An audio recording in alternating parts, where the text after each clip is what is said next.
মুসা আলাইহিসসালাম কেন আজরাইলকে চর মেরে কানা করে দিয়েছিলেন এবং মুসা আলাইহিসসালামের মৃত্যুর বিস্ময়কর ঘটনা।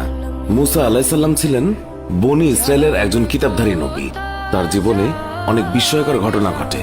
মুসা আলাইহিসসালামের বয়স ছিল অনেক, আর সে কারণেই তিনি ঈসা আলাইহিসসালামের উপর কিছু দায়িত্ব দিয়ে বিশ্রামের সিদ্ধান্ত নেয় এবং মনে মনে অতীতের কথা ভাবে। এমন সময় মালাকুল মউত এসে হাজির হয়। মুসা আলাইহিসসালাম আজরাইল ফেরেশতাকে দেখে জিজ্ঞাসা করলেন, আপনি কি আমার জান কবজ করতে এসেছেন? আজরাইল বললেন, হ্যাঁ, আল্লাহ হুকুম করেছে এবং আপনার সময় শেষ হয়ে এসেছে। হযরত মুসা তখন জিজ্ঞাসা করলেন, আপনি কি মুখ দিয়ে আমার জান বের করবেন? আজরাইল বললেন, হ্যাঁ।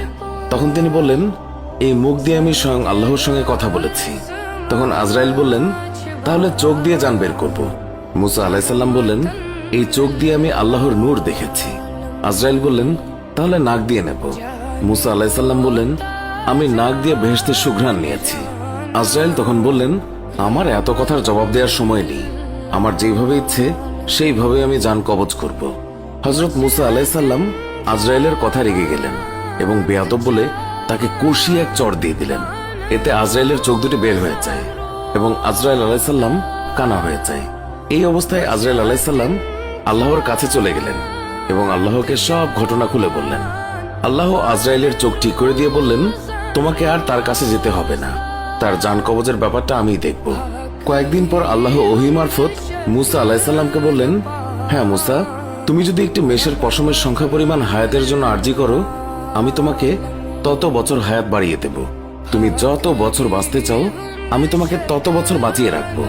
হযরত মুসা আলাইহিসসালাম এই কথা শুনে আল্লাহকে জিজ্ঞাসা করলেন, তারপরে কি আমাকে মৃত্যুবরণ করতে হবে? আল্লাহ বললেন, প্রত্যেক মানুষকেই একদিন মৃত্যুবরণ করতে হবে, এমনকি একসময় তোমাকেও তাই করতে হবে। তখন মুসা আলাইহিসসালাম বললেন, তাহলে এখনই আমার মৃত্যু হোক, তবে আমার একটা আবদার আপনার রাখতে হবে। আমি চাই মৃত্যুর আগে আমি একবার তুর পাহাড় দর্শন করে আসি।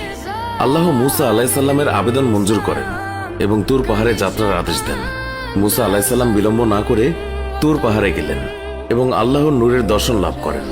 আল্লাহর সাথে কিছু কথোপকথন হওয়ার পর আল্লাহ সেখান থেকে বিদায় নেন।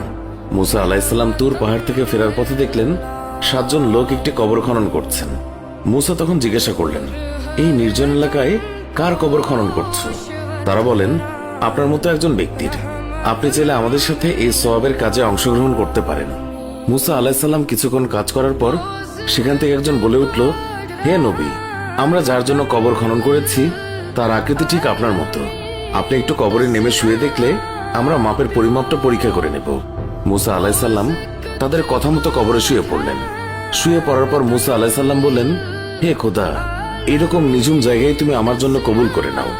মুসা আলাইহিসসালামের কথার সাথে সাথে একজন ফেরেশতা তাকে আপেল খেতে দিল। বিসমিল্লাহ বলে যখন আপেল খাওয়া শুরু করলেন, তখন তার জান কবজ হয়ে গেল। তখন উপস্থিত ফেরেশতা মুসা আলাইহিসসালামকে কবর থেকে তুলে গোসল করিয়ে জানাজা করে কবর দিয়ে দিল। পৃথিবীতে তার কবরের অস্তিত্ব আজও অজানা রয়ে গেছে। তিনি প্রায় 150 বছর বেঁচে ছিলেন।